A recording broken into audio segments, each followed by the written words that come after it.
এই হচ্ছে AGT Live 24/7। This is AGT Live 24/7। उन्होंने RSS का जो चेहरा है उसको बेनकाब किया और उन्होंने RSS का जो दूसरा सरसंघचालक था गोलवालकर ने 1939 में 1939 में एक किताब छापा था जिसमें उसका टाइटल था we and our nationhood defined और उसका विश्लेषण किया कॉमरेड सीताराम ने कि ये फांसीवादी विचारधारा का नमूना है। This is a typical example of fascistic ideology. आज आरएसएस उस किताब की बात नहीं करते हैं, कुछ छिपाया है। आप कहीं भी आरएसएस के संस्थाओं में जाएंगे ये किताब आपको नहीं मिलेगा क्योंकि उसमें उन्होंने हिटलर को प्रशंसा की है और कहा है कि हिटलर ने जिस तरह यहूदियों को वहां से एलिमिनेट किया जर्मनी से, उससे हमें सबक सीखना चाहिए हमारे देश में कि हिंदुओं को भी ये दूसरे जो लोग हैं यहाँ जो हमारे समाज के बाहर के लोग हैं उनके प्रति किस तरह का व्यवहार करना चाहिए वो हमें जर्मनी से सीखना है। ये इस किताब में लिखा। तो कॉमरेड सीताराम ने बहुत जल्दी आरएसएस और बीजेपी का चरित्र को समझा और इसीलिए जब वो हमारी पार्टी के महासचिव बने 2015 में, 2014 में बीजेपी चुनाव जीती थी, मोदी सरकार बन गई थी और एक साल के बाद हमारे पार्टी के 21वीं कांग्रेस में कॉमरेड सीताराम हमारे पार्टी के जनरल सेक्रेटरी बने। तो हमारी पार्टी का जो राजनीतिक लाइन है भाजपा और आरएसएस के खिलाफ संघर्ष करके भाजपा को परास्त करने के लिए हमारी जो कार्यनीति होना चाहिए उसके शिल्पी कॉमरेड सीताराम और पिछले एक दशक से करीब एक दशक से जब वो हमारी पार्टी के जनरल सेक्रेटरी रहे हैं वही पार्टी के राजनीतिक लाइन को लागू करने के लिए उन्होंने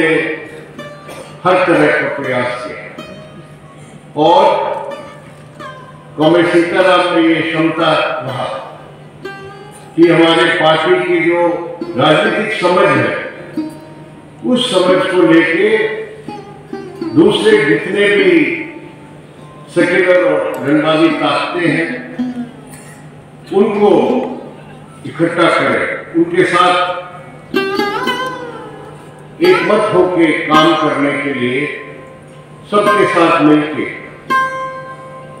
एक व्यापक एकता तानाशाही के खिलाफ हिंदुत्व सांप्रदायिकता के खिलाफ उसको इस व्यापक मंच को बनाने के लिए कॉमरेड सीताराम ने जो प्रयास किया वो बाकी सभी हमारे देश के राजनेता और सेक्युलर विपक्षी पार्टियां उसको मानते हैं। कल तमिलनाडु में चेन्नई में 1973 में तब से लेके स्टूडेंट्स फेडरेशन ऑफ इंडिया में और उसके बाद मार्क्सवादी कम्युनिस्ट पार्टी में मिलकर काम करने का 5 दशक का हमारा घनिष्ठ रिश्ता रहा है। कॉमरेड सीताराम येचुरी के बारे में बहुत कुछ कहा जा सकता है। उनके व्यक्तित्व के बारे में, उनकी जो काम की शैली रहा है, और जैसे बहुत से लोग पूरे देश में उनके जो भव्य व्यवहार था उसके बारे में लोग प्रशंसा आज कर रहे हैं। लेकिन मैं इस दौर में कॉमरेड सीताराम का जो कम्युनिस्ट आंदोलन के लिए और मार्क्सवाद के लिए, मार्क्सवाद की विचारधारा के लिए उनका जो योगदान रहा है, उसका जो विशिष्ट योगदान रहा है, उसके बारे में मैं कुछ बोलना चाहता हूं। जब सीताराम येचुरी हमारे पार्टी के नेतृत्वकारी इकाइयों में आए, केंद्र कमेटी और पॉलिट ब्यूरो में, तो वो ऐसे समय था जब सोवियत यूनियन का पतन हुआ और विश्व पैमाने पर समाजवाद के लिए धक्का पहुंचा था। 1991 में सोवियत यूनियन का पतन हुआ और 1992 में कॉमरेड सीताराम हमारे पार्टी के पॉलिट ब्यूरो के सदस्य बने। तो उनका पहला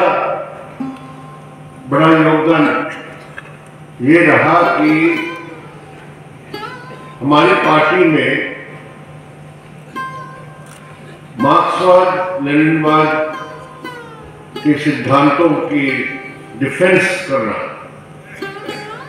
की रक्षा करना, क्योंकि उस समय दुनिया भर में ये प्रचार हो रहा था कि समाजवाद की खात्मा हुई है, मार्क्सवाद की कुछ अभी प्रासंगिकता नहीं रह गई। तो हमारी पार्टी में इस पर, हमारे केंद्र कमेटी में हमने चर्चा की कि किस तरह ये वैचारिक जो हमला है कम्युनिस्टों पर और मार्क्सवादियों पर, इसका कैसे सामना किया जाए। और हमारी पार्टी की 14वीं पार्टी कांग्रेस हुई थी जनवरी 1992 में, और उस पार्टी कांग्रेस में हमने वैचारिक मुद्दों पर, आइडियोलॉजिकल इश्यूज पर हमने प्रस्ताव पारित किया और वो प्रस्ताव में ये बताया गया कि सोवियत संघ के पतन के कारण जो है वो मार्क्सवाद को लागू करने के कारण नहीं है। सोवियत संघ के पतन मार्क्सवाद के भटकाव और समाजवाद के निर्माण में जो गलतियां रही है, त्रुटियां रही है, उसके कारण हुआ है। कल शाम को हुआ था और उसमें वहां के मुख्यमंत्री और डीएमके के अध्यक्ष एम.के. स्टालिन ने कॉमरेड सीताराम को श्रद्धांजलि अर्पित करते हुए कहा कि जो इंडिया ब्लॉक की पार्टियां बनी चुनाव के पहले, उसको बनाने का काम में कॉमरेड सीताराम येचुरी का एक महत्वपूर्ण भूमिका है। तो ये सब दूसरी पार्टियों के लोग नेता भी मानते हैं कि भाजपा के खिलाफ, आरएसएस के खिलाफ, हिंदुत्व तानाशाही ताकतों के खिलाफ एक व्यापक एकता और जन आंदोलन खड़ा करने में कॉमरेड सीताराम का बड़ा योगदान रहा है। इसीलिए इस अवसर पर हमारे देश की जो राजनीति जिस जंक्शन पे है, अभी भी खतरा है इन ताकतों की ओर से। लोकसभा चुनाव में उनको कुछ कमजोर करने के लिए हम सफल रहे, लेकिन आज भी वो सत्ता में। और कॉमरेड सीताराम हॉस्पिटल जाने के पहले, बीमार होने के पहले, हमारी पार्टी के 24वीं पार्टी कांग्रेस की तैयारी में जुट गए और हमारे पार्टी के लीडरशिप में, पार्टी केंद्र में उन्होंने ये बहस शुरू कर दी थी कि किस तरह हमें पार्टी को एक तरफ भारतीय जनता पार्टी और आरएसएस के खतरे के खिलाफ हमारी जो व्यापक लड़ाई है उसको कैसे चलाए, और दूसरी तरफ मार्क्सवादी कम्युनिस्ट पार्टी और वामपंथ को कैसे मजबूत किया जाए। उनकी चिंता ये थी कि हमारी पार्टी की जो स्वतंत्र ताकत है, जो स्वतंत्र हमारी जो बढ़त होनी चाहिए, वो उतना नहीं हो पाया है। तो पार्टी कांग्रेस में यही हमारा एजेंडा होना चाहिए। ये इस पर हमारी उस समय बहस हो रही थी जब उनको अस्पताल में भर्ती होना पड़ा। तो हमारे ऊपर बहुत बड़ी जिम्मेदारी है कि हमारी कम्युनिस्ट पार्टी, वामपंथी आंदोलन और वामपंथी जनवादी आंदोलन को कैसे हम मजबूत करें, उसको और उसका प्रभाव बढ़ाए, और ये काम हमें करना पड़ेगा। कॉमरेड सीताराम येचुरी ऐसे एक पार्टी के नेता थे जिसमें हमारे काम सामूहिक है, हमारी एक सामूहिक कार्य प्रणाली, एक कलेक्टिव लीडरशिप है। इसीलिए कॉमरेड सीताराम के न रहने से जो बहुत भारी हमारी स्थिति है, हमारे लिए बहुत सीवियर लॉस है, उसके बावजूद हमें विश्वास है कि हमारी पार्टी की जो सामूहिक हमारे काम है, सामूहिक नेतृत्व है हर स्तर पर, हम उस सामूहिक कार्य के आधार पर हमारे कलेक्टिव एफर्ट से ये जो कमी है उसको हम पूरा करेंगे। और कॉमरेड सीताराम ने जो अपने पूरे जीवन को कम्युनिस्ट पार्टी और कम्युनिस्ट आंदोलन के लिए बिताया था, उसे प्रेरणा लेके हम हमारी पार्टी और वामपंथी और जनवादी आंदोलन को आगे बढ़ाएंगे। ये शपथ लेके हमें कॉमरेड सीताराम को श्रद्धांजलि आज अर्पित करना चाहिए। जब उनका निधन हुआ, हमें ज्यादा संदेश आया है विदेशी कम्युनिस्ट पार्टियों के और क्रांतिकारी और प्रगतिशील संगठनों की ओर से, चाहे वो क्यूबा के हो, चाहे वो ब्राजील के हो, चाहे वो वेनेजुएला के हो, चाहे वो रूस के हो, चीन के हो, वियतनाम के हो, कोरिया के हो, वियतनाम, यूरोप के विभिन्न देश के कम्युनिस्ट और प्रगतिशील जितने भी संगठन और पार्टी है, उन्होंने जो संदेश भेजा है उसमें एक समान, एक कॉमन थीम यही है कि ये कॉमरेड हमारे